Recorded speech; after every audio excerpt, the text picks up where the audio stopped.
Hello students, career point education के YouTube platform पर एक बार फिर आपका स्वागत है। आज की क्लास में बात करेंगे जीवाजी विश्वविद्यालय के द्वारा जारी किया गया संशोधित अधिसूचना यानी कि मॉडिफाइड नोटिफिकेशन, जो कि BA, BSc, BCom second year NEP के छात्रों के परीक्षा फॉर्म को लेकर जारी किया गया है। चलिए आगे बढ़ते हैं, देखते हैं पूरी डिटेल।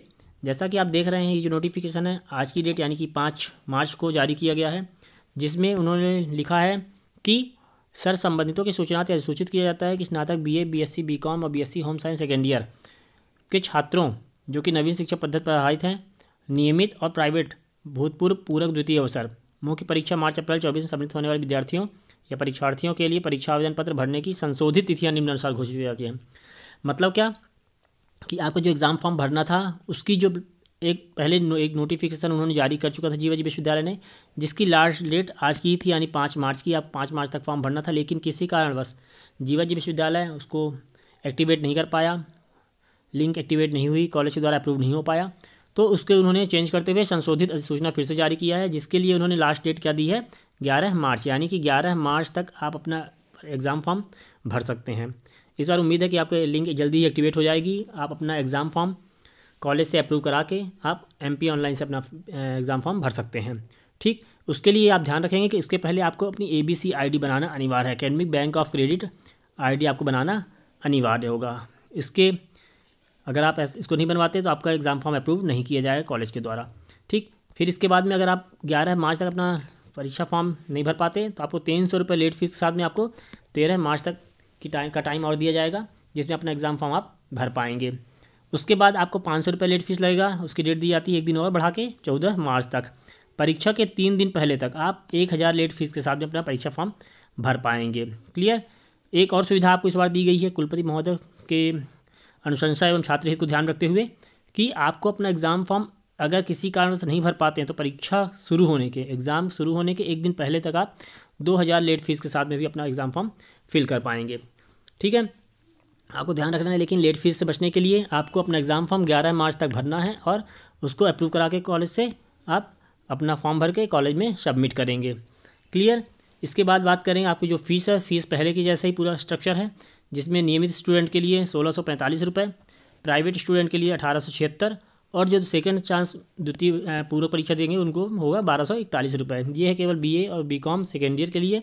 बीएससी के छात्रों के लिए जो स्ट्रक्चर होगा वो होगा 2275 रुपये रेगुलर, जो भूतपूर्व है स्टूडेंट यानी कि 2506 रुपये, और सप्लीमेंट्री के लिए 1241 रुपये बीएससी और BSc home science third year का सेकेंड ईयर का ये फीस स्ट्रक्चर है।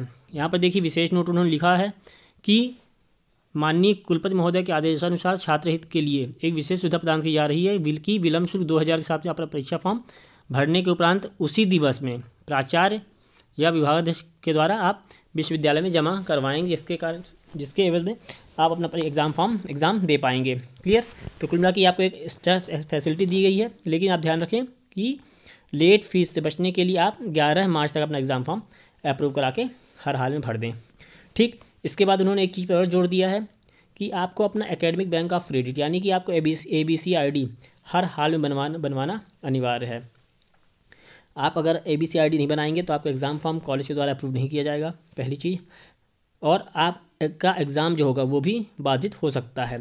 ठीक, वहाँ पर उन्होंने लिखा है कि एकेडमिक बैंक ऑफ क्रेडिट में पंजीयन किए बिना किसी विद्यार्थी परीक्षा फॉर्म संबंधित अध्ययनशाला अथवा महाविद्यालय के द्वारा विश्वविद्यालय को प्रेषित नहीं किया जाएगा। ठीक है, संबंधित महाविद्यालय द्वारा प्रेषित विद्यार्थी परीक्षा form academic bank of credit में पंजीयन के बिना मान्य नहीं किया जाएगा। यानी आप अपना अगर एबीसी आईडी नहीं बनाएंगे तो आपका एग्ज़ाम फॉर्म सबमिट नहीं किया जाएगा। यदि इस संबंध में बिना एकेडमिक बैंक ऑफ क्रेडिट के परीक्षा फॉर्म प्रेषित अथवा स्वीकृत किए जाते हैं तो संपूर्ण जवाबदेही संबंधित महाविद्यालय की होगी। मतलब आपको ये ध्यान रखना है कि आपको अपनी हर हाल में अपनी एबीसी आईडी बनाना है। परीक्षा आवेदन पत्र में निर्धारित स्थान पर एबीसी आईडी भरा जाना है। महाविद्यालय द्वारा परीक्षा आवेदन पत्र अप्रूव करते समय एबीसी आईडी को सत्यापित करने की संपूर्ण उत्तरदायित्व महाविद्यालय के प्राचार्य का होगा। परीक्षा आवेदन पत्र की हार्ड कॉपी के साथ एबीसी आईडी की कंप्यूटर जनरेटेड प्रति लगना करना अनिवार्य होगा। मतलब कुल मिला के उन्होंने ये 4 पॉइंट केवल एबीसी आईडी को जोड़ देने के लिए लिखा है। तो आपको ध्यान रखना है कि अपनी एबीसी आईडी हर हाल में बनाना ही है। ठीक, अगर आपको नहीं समझ में आ रहा कि एबीसी आईडी किस प्रकार से बनानी है तो ये आई बटन मैंने लिंक दे रखा है। इसके अलावा हमारे प्लेलिस्ट में इसकी एबीसी आईडी कैसे क्रिएट करें उसके वीडियो डले हुए हैं, आप देखकर अपना एबीसी आईडी क्रिएट कर सकते हैं। ये ABCID सभी स्टूडेंट को बनाना अनिवार्य है, चाहे वो रेगुलर हो या फिर प्राइवेट हो। ठीक, तो ये था पूरा notification second year BA BSc BCom के लिए संशोधित टाइम टेबल का सूचना। इसके अलावा कोई और अपडेट आएगी चैनल पर लेकर आएंगे। तब तक चैनल से बने रहिए, वीडियोस को लाइक कीजिए, शेयर कीजिए, बेल आइकन प्रेस कीजिए ताकि आगे आने वाली अपडेट आपको मिल सके। ओके, चलिए मिलते हैं अगली क्लास में। Thank you.